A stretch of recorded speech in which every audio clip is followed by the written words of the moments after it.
라이드 인 딜라이트 말씀 묵상의 시간입니다. 사랑하는 주님, 오늘도 새날을 열어주시니 감사합니다. 주님, 우리는 매 순간 수많은 선택의 자리에서 무엇을 선택하고 결정해야 할지, 무엇을 기준으로 생각하고 방향을 정해야 할지 고민하며 삽니다. 지금 이 시간 우리에게 하나님의 눈으로 세상을 보게 하시고 하나님의 마음으로 살아가는 믿음과 용기를 허락하옵소서. 말씀 안에서 그 지혜를 찾을 수 있도록 성령께서 도우시옵소서. 지혜와 사랑이 우리의 삶에 넘치도록 늘 동행하여 주시기를 간구합니다. 예수님 이름으로 기도드립니다. 아멘. 오늘은 잠언 17장 15절에서 28절까지 말씀을 함께 읽고 묵상하겠습니다. 잠언 17장 15절에서 28절까지 말씀입니다. 악인을 의롭다고 하거나 의인을 악하다고 하는 것은 둘 다 주님께서 싫어하신다. 미련한 사람의 손에 돈이 있는들 배울 마음이 없으니 어찌 지혜를 얻겠느냐. 사랑이 언제나 끊어지지 않는 것이 친구이고 고난을 함께 나누도록 태어난 것이 혈육이다. 지각 없는 사람 서약 함부로 하고 남의 빚 보증 잘 선다. 벌 받기를 좋아하는 사람은 싸우기를 좋아한다. 패가 망신을 원하는 사람은 집을 치장하기를 좋아한다. 마음이 비뚤어진 사람은 복을 얻지 못하고 거짓말만 하는 혀를 가진 사람은 재앙에 빠진다. 미련한 자식을 둔 부모는 걱정이 그칠 새가 없고 어리석은 자식을 둔 부모는 기쁨이 없다. 즐거운 마음은 병을 낫게 하지만 근심하는 마음은 뼈를 마르게 한다. 악인은 가슴에 안겨준 뇌물을 먹고서 재판을 그르친다. 슬기로운 사람의 눈은 지혜를 가까이에서 찾지만 미련한 사람은 눈을 땅 끝에 둔다. 미련한 자식은 아버지의 근심이고 어머니의 고통이다. 의로운 사람을 벌 주는 것은 옳은 일이 아니다. 존귀한 사람을 정직하다고 하여 때리는 것도 바른 일이 아니다. 아는 것이 많은 사람은 말을 삼가고 슬기로운 사람은 정신이 냉철하다.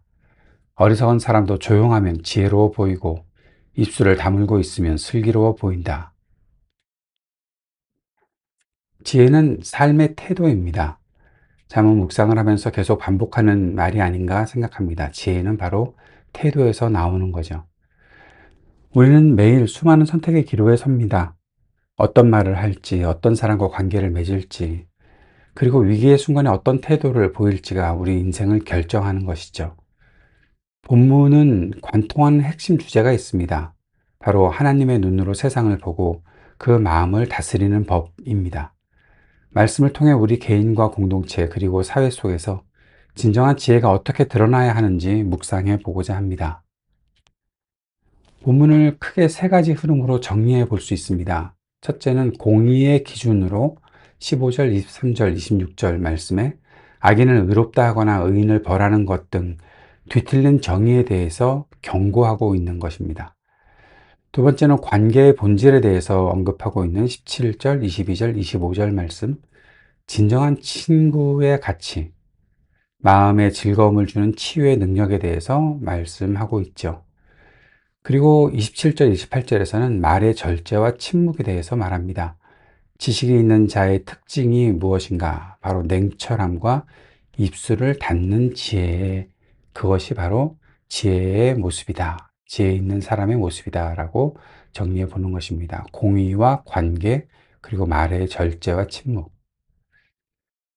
오늘 이 말씀을 개인적으로 적용해 본다면 첫째는 마음의 즐거움은 선택이다 라는 겁니다. 22절 말씀이죠.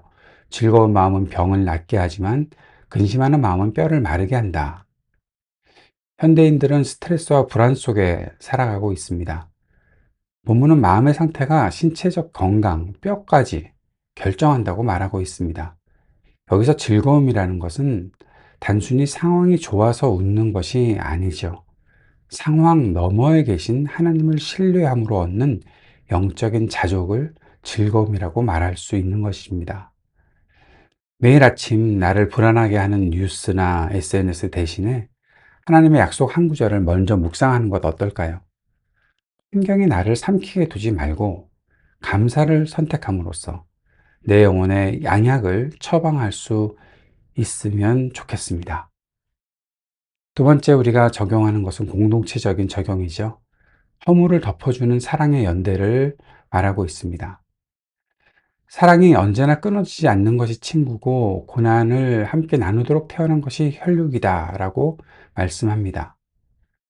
공동체 안에서 지혜로운 사람은 허물을 들추어서 이간질하는 사람이 아니지요. 사랑으로 덮어주는 사람입니다. 19절에서는 자기 문을 높이는 자, 바로 교만한 자의 파멸과 연결하고 있습니다. 나를 높이려고 남을 깎아내리는 것은 공동체를 무너뜨리는 행위가 되는 것입니다. 교회나 소그룹 안에서 누군가의 실수를 목격한다면 그것을 전달하는 스피커가 되지 않도록 기도로 사귀는 필터가 되는 것이 어떻겠습니까? 위기 때 곁을 지켜주는 17절의 형제와 같은 존재가 되어주는 것이 바로 진정한 지혜로운 사람의 모습이 되는 것입니다. 세 번째는 사회적인 적용입니다.